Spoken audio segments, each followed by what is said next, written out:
हाँ जी, एक बार फिर हम मिल रहे हैं आज एसएमएस के एपिसोड में, जहाँ मैं आप लोगों को इलेक्ट्रॉनिक लायबिलिटी रजिस्टर से रिलेटेड कुछ बात बताना चाहता हूँ। इलेक्ट्रॉनिक लायबिलिटी रजिस्टर मतलब बेसिकली एक ऐसा रजिस्टर जो आपकी सारी जीएसटी की लायबिलिटीज़ रिकॉर्ड करके रखता है, ठीक है? अब बहुत बार ना ऐसा होता है कि हम हमारे कुछ टैक्स लायबिलिटीज पेमेंट नहीं कर पाते हैं, maybe due to crash crunch या किसी भी वजह से हमारे पास पैसे नहीं है, इसलिए हम बहुत बार टैक्स लायबिलिटीज पेमेंट नहीं कर पाते हैं। और ऐसा हो सकता है कि हमने पिछले मंथ का भी टैक्स पेमेंट नहीं किया, उसके पिछले मंथ का भी टैक्स पेमेंट नहीं किया। सपोज करो हम दिसंबर में खड़े हैं, मैंने नवंबर में भी डिफॉल्ट कर दिया, नवंबर का भी टैक्स पेमेंट नहीं किया, मैंने अक्टूबर में भी डिफॉल्ट कर दिया, एंड सपोज करो यदि हम जनवरी में खड़े हैं कि हमने दिसंबर का जो करंट टैक्स पीरियड है इसका भी टैक्स पे नहीं किया। साथ ही हमारे ऊपर कोई प्रोसीडिंग चल रही थी, हमारी और टैक्स डिपार्टमेंट की कोई लड़ाई चल रही थी और हमारे ऊपर वो भी एक डिमांड है। तो मतलब बेसिकली हमारे सिर पे बहुत सारा बोझ है। अब हमें यहाँ पे पढ़ना है कि ऑर्डर ऑफ डिस्चार्ज क्या होगा।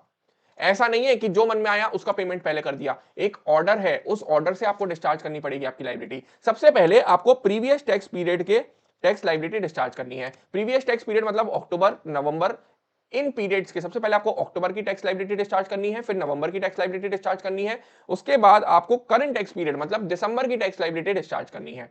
सबसे पहले प्रीवियस टैक्स पीरियड, उसके बाद करंट टैक्स पीरियड और लास्ट में वो डिमांड जो कि 73 74 के वजह से खड़ी हुई है। मतलब बेसिकली जो डिपार्टमेंट के साथ लड़ाई हुई और डिपार्टमेंट ने जो आप पे डिमांड ठोकी है ना, वो डिमांड सबसे लास्ट में आपको पे करनी है। सबसे पहले प्रीवियस टैक्स पीरियड, उसके बाद करंट टैक्स पीरियड और थर्ड लास्ट नंबर पे डिमांड। लास्ट नंबर पे डिमांड इसलिए है क्योंकि इस डिमांड को रिकवर करने के लिए सरकार के पास और भी रास्ते हैं।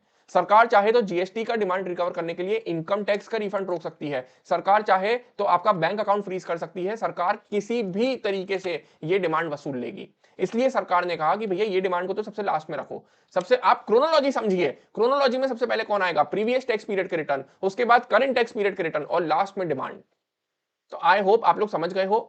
इलेक्ट्रॉनिक लायबिलिटी रजिस्टर हमारी लायबिलिटी रिकॉर्ड करता है। बहुत बार ऐसा होता है कि हमारे बहुत सारे टैक्स डिफॉल्ट हो जाते हैं, तो उस केस में क्रोनोलॉजी के हिसाब से पेमेंट करना है। सबसे पहले पुराने टैक्स पीरियड का लायबिलिटी पेमेंट करना है, उसके बाद करंट टैक्स पीरियड का पेमेंट करता है और लास्ट में जो भी डिमांड्स आउटस्टैंडिंग है उन डिमांड्स का पेमेंट करना है।